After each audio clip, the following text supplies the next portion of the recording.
Hey everyone, hope you guys are enjoying Monster Hunter Rise Sunbreak in whichever platform you're choosing to play it on. And with all the excitement for the upcoming Monster Hunter 6 Generation 6 title, I wanted to kind of go back a little bit and have a little bit of a discussion topic with you guys regarding some of the main things that we saw on Rise and Sunbreak that we don't necessarily want to actually see happen once again in the next mainline game, whether it is World 2, whether it's Paradise, whether they just end up calling it Generation 6, or whatever the case ends up being. So of course I want to encourage you guys in the comments to do let me know what it is that you want to see the developers do for the next mainline game, but more importantly the things that you don't want them to repeat, mistakes that things that maybe you didn't necessarily like or weren't a big fan of, and essentially what you don't want them to repeat, things that you aren't happy with moving forward, you certainly don't want to see to come back.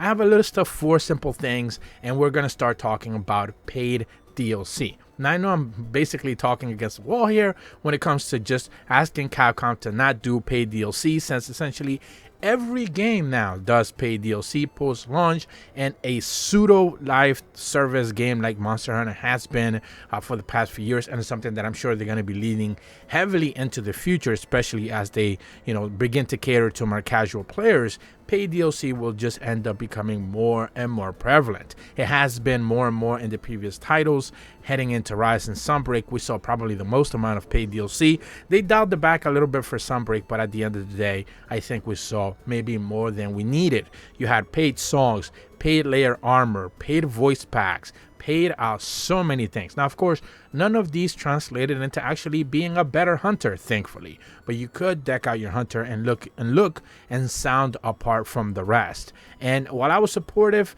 to some degree, I certainly bought a voice pack or two and a layered weapon set and stuff like that, but I didn't necessarily like the fact that they did like stickers and stuff like that. It just didn't make a lot of sense, which tied back into the fact that the event quest rewards in both Rise and Sunbreak were probably some of the poorest that we have seen in the franchise period. Post-launch support was good, but the event quests were not necessarily so maybe they could dial some of that back and provide us with some better rewards for the quests, maybe that are on the same tier as paid DLC. Of course though, World and Iceborne had pretty lofty numbers when it comes to like total amounts of DLC and the total cost. I remember seeing someone post like it was like $800 worth of DLC available in the shop. I think Rise and Sunbreak was about close to that as well. So not that anyone's going to spend all that kind of money buying everything, but if you did for some whatever crazy reason, hopefully they can dial that back. The second, or if we're working our way back from 4 to 1, number 3 for me would be just less fire monsters. And yes, this essentially akens back to Sunbreak. The launch of Sunbreak has so many fire monsters. And I think in general, the conversation here that I want to have is, well, they did such a good job with Rise and monster variety, but then heading into Sunbreak, they didn't really give us all that many new monsters, and the ones that they did or created, variants for or alternate versions or whatever, such species for, they ended up just being fire monsters, and it caught a little bit of a meme on the internet. And at the end of the day, I think they could have just done a better job. We didn't see a lot of like sleep monsters or monsters that focus more on paralysis or status effects at the end of the day. Poison, I believe we only had a handful.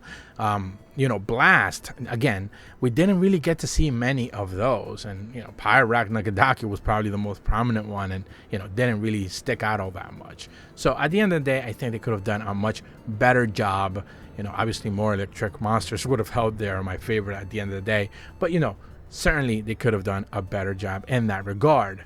Number 2 for me, and the second follow-up to that, is level-based endgame. And this basically entails to anomaly investigations. While I have no issues with anomaly investigations, and I think they did a bang-up job providing them, I think the whole grind to level 300 and then providing essentially the toughest versions of those monsters, of anomaly investigation monsters, through special investigations. But the only way for you to be able to obtain those is by being level 300, which essentially meant you had to grind and you had to be level appropriate to be able to do those quests.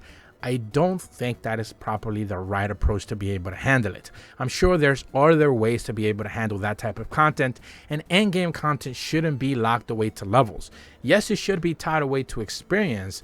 Maybe you should have been able to hunt a monster X amount of times or something along those lines. Again, developers should be able to come up with better ways to be able to handle the way hunters are able to handle difficult quests. But I'm not necessarily sure just providing a RPG level type of level up mechanic would be the best way possible or the best way going forward.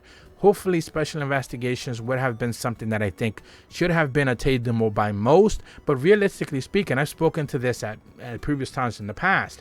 I think only like a total of less than 5% of the entire player base, and I'm talking about everyone who plays Sunbreak up until, you know, the end game content, actually got to see special investigations. When you look up special investigation quests, there aren't that many people doing them, and that is because, yes, of course, the game is pretty much quote unquote dead at this point. There's not that many people playing as they were originally, but at the end of the day, it's because they locked away the highest difficulty quests tied specifically to a level which a lot of people never really attain.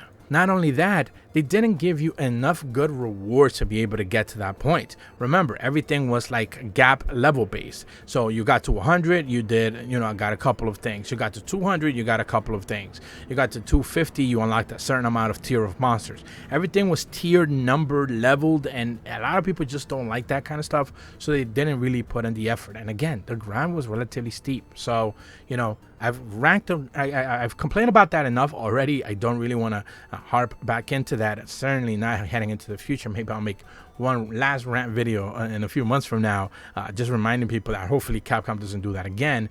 But going forward, I do hope that they keep the level-based content sectioned off from other players. Just don't do that anymore. I don't think it's helpful for everyone. And the last major thing that I hope they don't bring back, and this one is going to be a little bit of a surprise to people who have watched my channel, because I've kind of defended Spirit Birds in the past, but at the end of the day, because of just the hassle, I guess I want to say, of having to go seek them out instead of just having them readily available to you like any arena, you just grab one and you're ready to go. I think at the end of the day, maybe Spirit Birds should probably go away and shouldn't stick around. I don't really know if that was the best way to handle it. I don't really know if, you know, having to seek out Spirit Birds was probably the best way possible to be able to provide those proper boosts for players.